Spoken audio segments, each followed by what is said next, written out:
selamat siang. Assalamualaikum warahmatullahi wabarakatuh. Terima kasih kepada Miss Fitriana yang telah memberikan kami kesempatan untuk melakukan presentasi pada hari ini. Kami akan melakukan presentasi mengenai brand dari tugas kami, yaitu Jersey Shop. Jadi saya Hasan sendiri, lalu ada anggota saya Husein, dan anggota kami lagi Muhammad Al-Syarifain.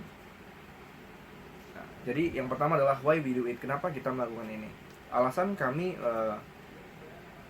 membuat Jersey Shop, mengembangkan bisnis Jersey Shop adalah ketika kami melihat adanya potensi pasar di mana saat itu tahun 2013 sedang maraknya Pocari Sweat Futsal Championship di Kota Batam yang diikuti oleh seluruh SMA dan SMK di Kota Batam yang berpartisipasi dalam ajang bergengsi tersebut.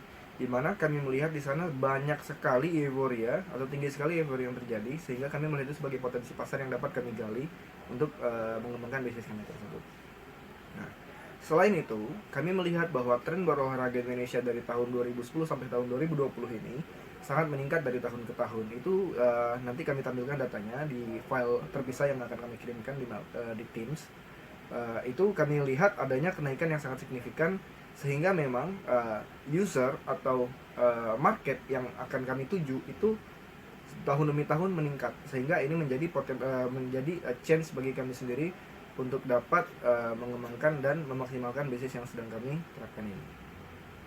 Nah, seperti yang saya bilang tadi, Pocari Sweat Futsal Championship ini sangat menjadi alasan utama kami.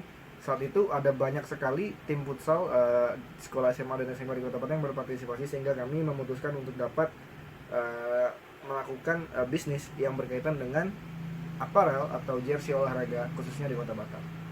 What we do, apa yang kami lakukan, yaitu kami membuat sebuah produsen apparel olahraga bernama Jersey Shop, yang mana kami memproduksi berbagai jenis jersey dari berbagai material yang kami produksi untuk end user dengan kualitas terbaik.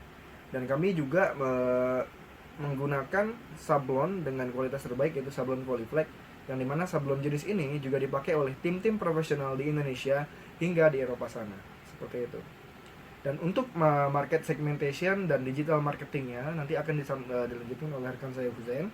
Dari sini saya ucapkan terima kasih dan silakan Husein untuk melanjutkan materi presentasinya. Terima kasih. Assalamualaikum warahmatullahi wabarakatuh. Baik, melanjutkan presentasi dari Hasan tadi tentang Jersey Shop ya.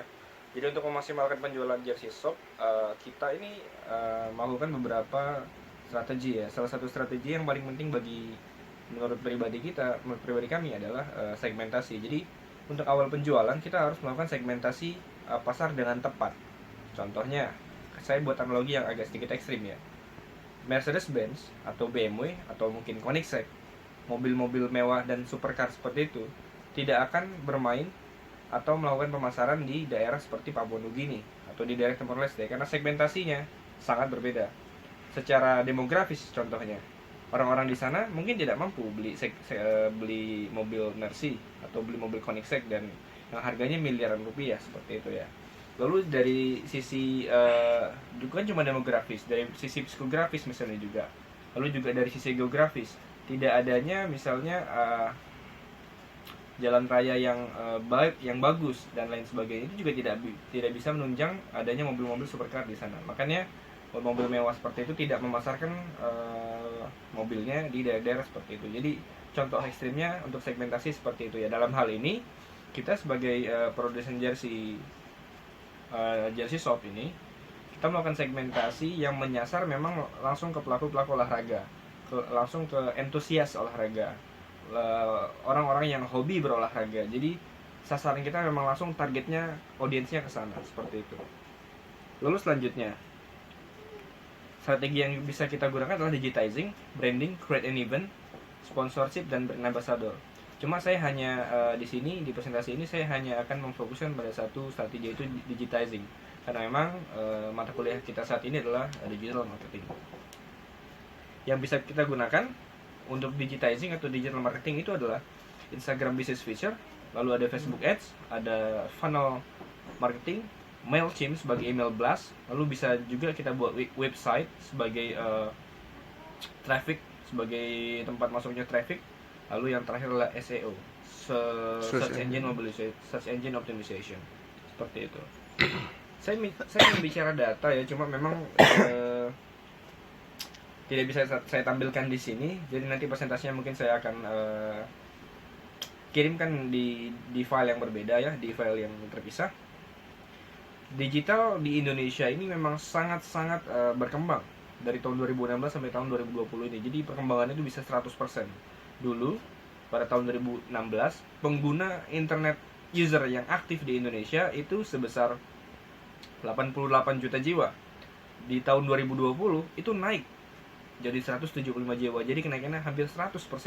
Ini menunjukkan bahwa potensi gitu ya, pasar digital di Indonesia ini sangat-sangat besar dan masih bisa dimaksimalkan seperti itu.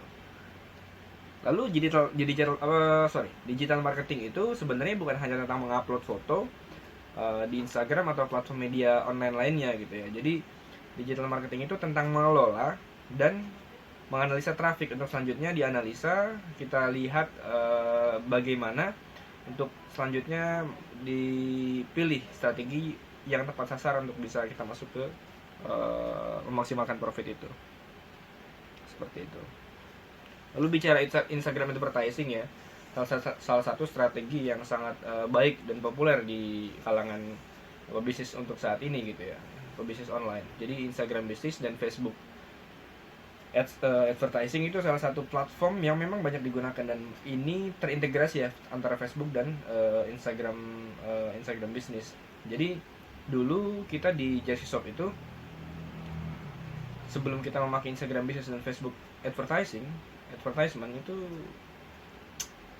laba kita cuma sekitar 10 juta.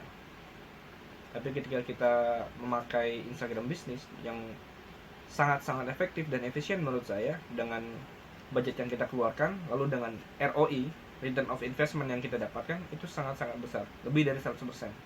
Jadi laba kita pernah mencapai 30 juta per bulan, tapi average-nya mungkin di sekitar 20 sampai 25 juta per bulan. Teknis. Lalu secara teknis untuk Instagram bisnis ini banyak sekali yang bisa kita maksimalkan.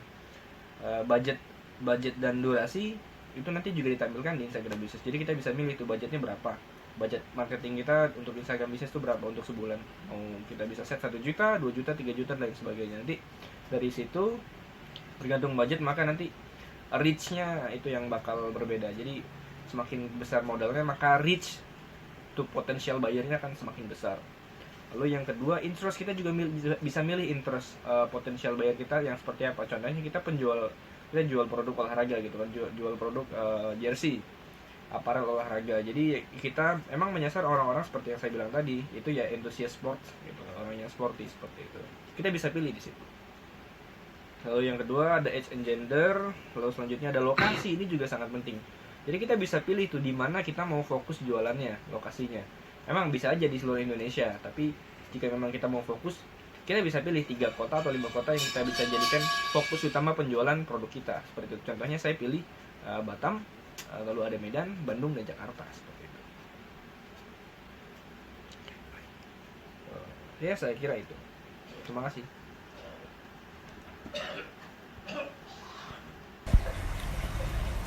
Baiklah, nama saya Muhammad Al-Syarif Fa'in bin Anar, NPM 1541478, akan melanjutkan penjelasan dari Hasan dan Hussein. Di sini saya akan menjelaskan mengenai MailChimp.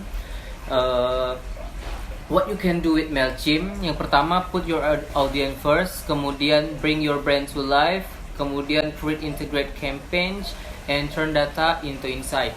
Jadi di sini kami sudah membuat akun aktif MailChimp, dan dalam penggunaannya kami hanya dari handphone karena penggunaannya bisa lebih efektif. Dari HP juga kita bisa mengontrol semua, atau membuat campaign juga bisa. Jadi penggunaannya lebih gampang. Dan ini adalah contoh campaign yang telah kami kirim, dan kami sudah mempunyai beberapa subscriber. Dan itu saja penjelasan dari kami. Terima kasih atas perhatiannya. Kami ucapkan Assalamualaikum warahmatullahi wabarakatuh.